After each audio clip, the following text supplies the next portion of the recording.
Welcome to the Nerd Party. All right, this is Shawn Eastridge. Thank you so much for tuning in to this very special episode of Missing Frames Between Takes. This is it's 11:50 p.m. and John Mills has ventured from Orlando, Florida, to be in Atlanta, Georgia tonight just for this episode. Yes, I have. I have been drinking entirely too much. He's been drinking heavily. Heavily is an understatement. This is I'm drinking Reformation Brewery's Jude Belgian style triple. Did you say Jude? Jude. Hey, Jude. Oh, okay. Jude. I was thinking Jewed. No. Jude. But Shawn and I have been sitting here.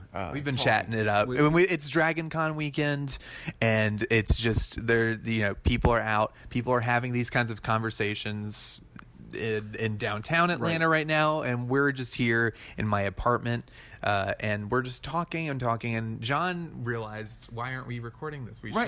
Exactly. We're in a beautifully appointed apartment.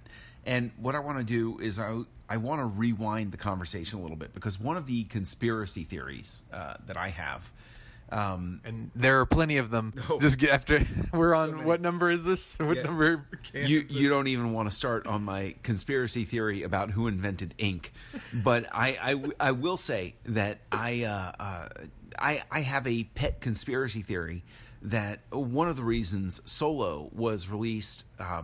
Because a lot of people have mentioned about how the marketing and the timeline for release has been, it was a little problematic for the success of the film, a film which I adore, by the way. Which John, let's just be clear, which John adores. Yes, you can find the filibuster where I explain exactly why I don't. But John has the floor right now. Well, Shawn's opinion, but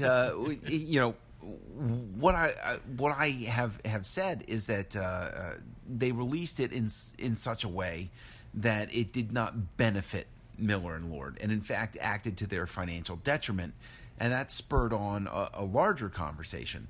And so, Shawn, I want to kick it back to you to say, what is it that you see about Solo? What was it that led to the difficulties that it had in release? I think the biggest thing, once Lord and Miller were gone, that was the biggest issue, just from a PR standpoint. You lost a lot of the fan base that really loved Lord and Miller's work with the Lego movie, the 21 Jump Street movies, all that stuff. Disney's in a position now where they have to, we've got this summer slot that needs to be filled. We need a movie released then. Why didn't they delay it? I really don't know, but if I were to guess, it would have to have something to do with the fact that actors' contracts, schedules, the crew, the people, availability, they may have just wanted to stick to their deadline. And the other thing is, I think with the Star Wars spin-off movies, if this is a marketing ploy, and right now that's the best way to describe what Disney and Lucasfilm is doing with Star Wars, it's Rogue One was the A test, Solo is the B test. And as far as they're concerned, if it's not an episode, the episodes are what really need to be great. And you can argue whether or not that's actually the case. But for the studio, it's very clear that's where they're putting a lot of their resources, a lot of their care, a lot of their concern is making those great, and they'll delay those if they need to. But with the spin-off movies, I think they're kind of like, this is a moneymaker. It doesn't matter when it comes out. Let's just get it out and let's see what happens. And maybe they were just like, the bad press, we don't want to delay this anymore. Let's prove that we have something that's good. Maybe that was it. But speaking to that point, why wouldn't you bump up the release of Ant-Man and the Wasp to ride in the wake of Infinity War? And then even if Ron Howard finishes and you just spend more post-production time with Solo, why not benefit from that and delay the release of Solo, make the anticipation build, and put Ant-Man and the Wasp in a slot where there's still a lot of goodwill after Infinity War and just flip them. Well, that doesn't. I think a lot of people ask that. Is for the past since 2015, the Star Wars movies have been coming out in December. So why did Solo need to come out in May? And I think it's just something where, again, the A/B testing. Disney wanted to see if we release a Star Wars movie during the summer. Obviously, it's worked in the past. Can we get it to work again? I don't know though, and it was a bad move on their part because Black Panther came out strong in February. Then you have Avengers Infinity War. People are kind of like completely in that mindset, the Marvel mindset. I don't know if it was just one too many big, like, oh, it's a Star Wars movie. But it's not a Star. What is this? It's a prequel. You know what? I think a lot of general audiences didn't know what to make of it, but also people were still seeing Avengers. So it didn't benefit them. And then, Ant-Man, I think they wanted to push it back a little bit because, frankly, Ant-Man wasn't great, Ant-Man and the Wasp, and I think they might have just been like, it's a little too much overkill to release one right after the other, so we'll put Solo there, and then we'll have Ant-Man come out. But it would have made more sense to push Solo back to December, maybe give them more time to fix some of the issues. Oh, okay. I do not see as many issues. That is clear. I saw Solo 4 times. He saw Solo. Yeah, no, I saw it 4 times in the movie theater. He was so low that he saw Solo 4 times.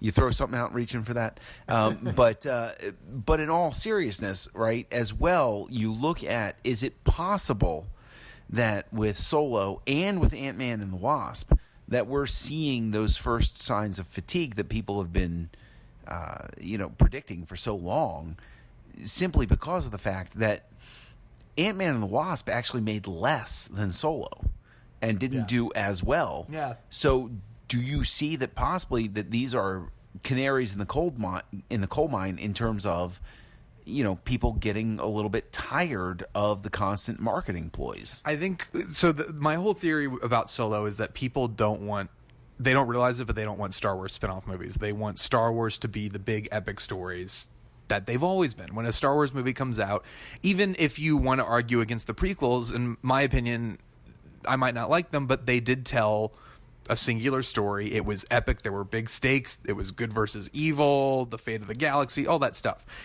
That's what Star Wars has always been about. That's what the big movie, they started as movies, and that is the most well-known storytelling. That's how people know Star Wars. So I think Solo was kind of, people were like, oh, we don't want it to be like a Marvel thing where we get one every few months and blah, blah, blah.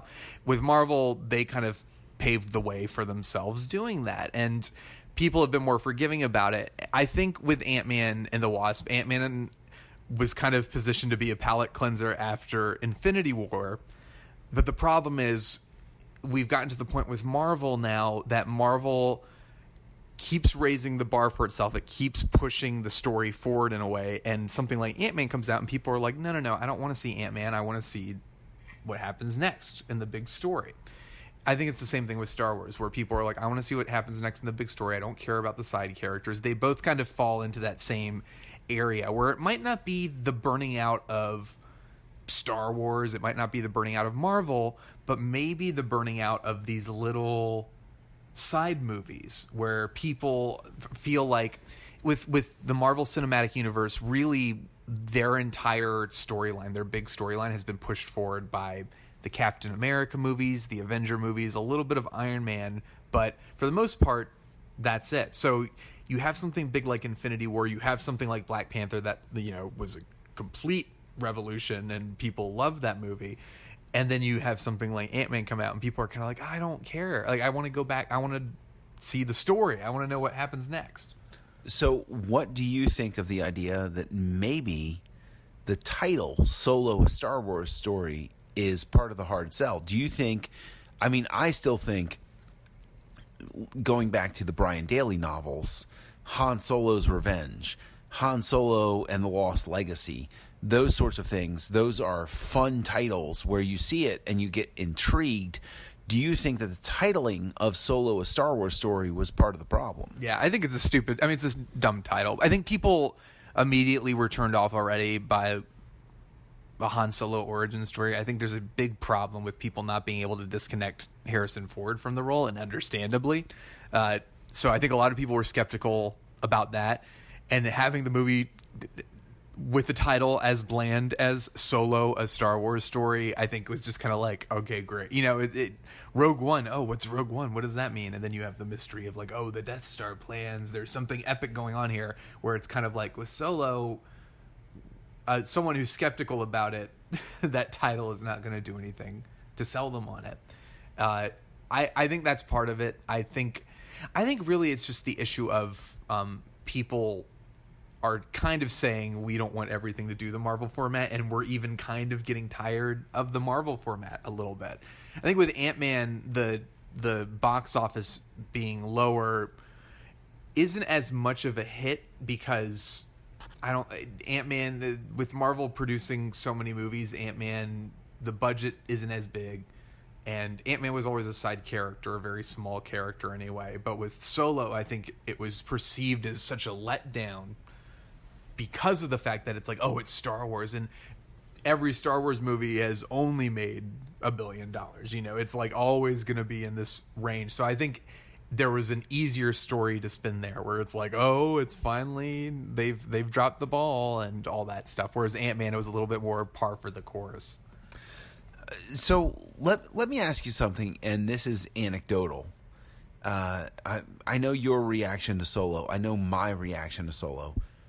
The people that I've talked to, my neighbors, my family, those sorts of people, the general audience that a lot of people claim wasn't reached by the title or the concept, a lot of people walked out of there that I know personally that walked out of it saying, this is more what I like. This is what I wanted more. This is what I enjoyed.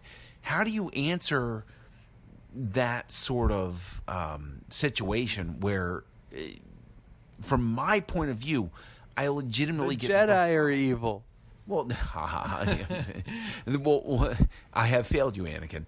But in all seriousness, I know a lot of people who are what I would consider casual fans or general audience who loved Solo, who thought it was great. Like my wife, the codename Agent Bunn, loved it. My kids loved it.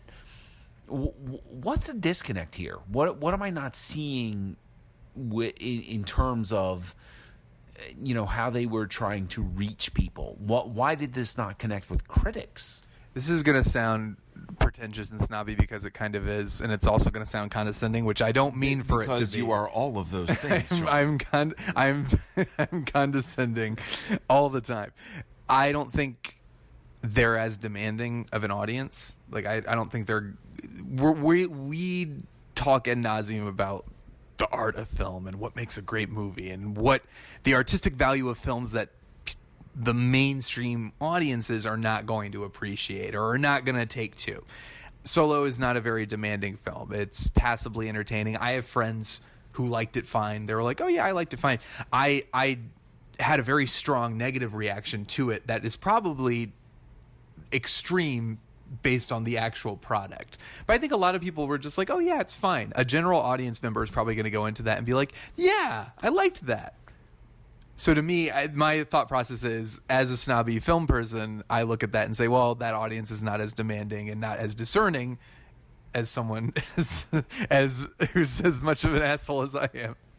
But is that in and of itself a lesson for those of us who do podcasts and do those sorts of things, that we are maybe insulating ourselves and not understanding what it means for somebody just to go see a movie and enjoy it? Like we are layering on all of these expectations that the typical person doesn't put on themselves. And so Solo's quote-unquote failure, which I insist is not a failure, but Solo's perceived failure isn't that audiences didn't connect with it. It's that the marketing was a misfire, that the title wasn't great, that they rushed the production, that those sorts of things all play into everything. And so the average film goer sees it and says, oh, you know, I like that. That was good.